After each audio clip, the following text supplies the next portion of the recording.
Hello! Today I will be reading Where the Wild Things Are, and the story and pictures are by Maurice Sendak.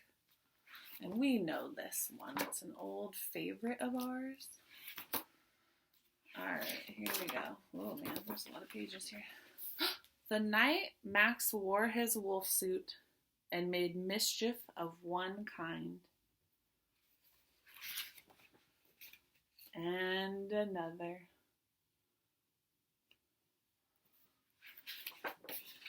His mother called him Wild Thing, and Max said, "I'll eat you up."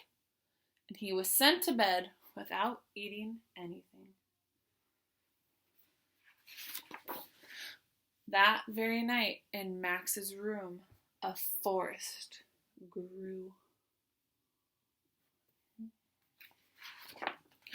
And grew. And grew until his ceiling hung with vines and the walls became the world around.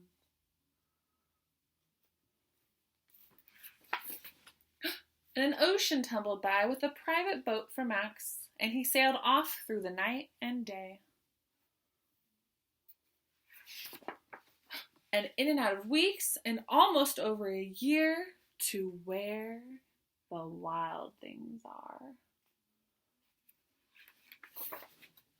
And when he came to the place where the wild things are, they roared their terrible roars, and they gnashed their terrible teeth, and they rolled their terrible eyes, and they showed their terrible claws.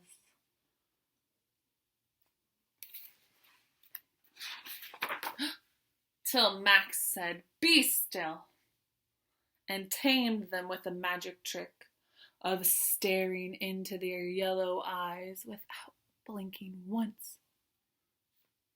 And they were frightened and called him the most wild thing of all,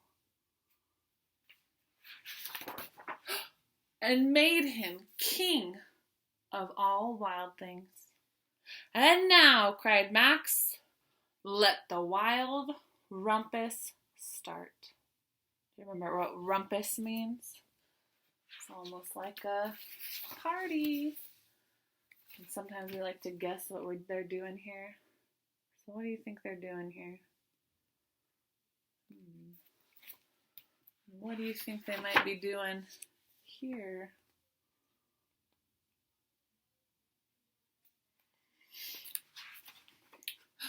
Oh, and what could they be doing here?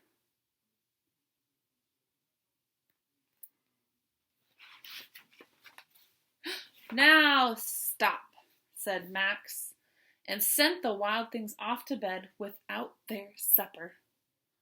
And Max, the king of all wild things, was lonely and wanted to be where someone loved him best of all. Then all around, from far away, across the world, he smelled good things to eat. So he gave up being king of where the wild things are. Gave up. He said, "I'm going." But the wild things cried, "Oh, please don't go. We'll eat you up. We love you so." And Max said no.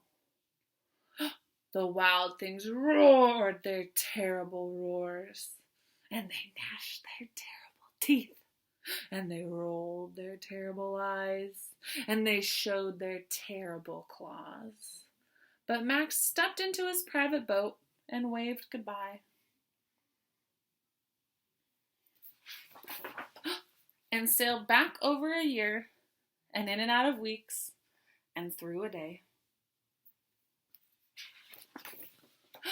And into the night of his very own room, where he found his supper waiting for him,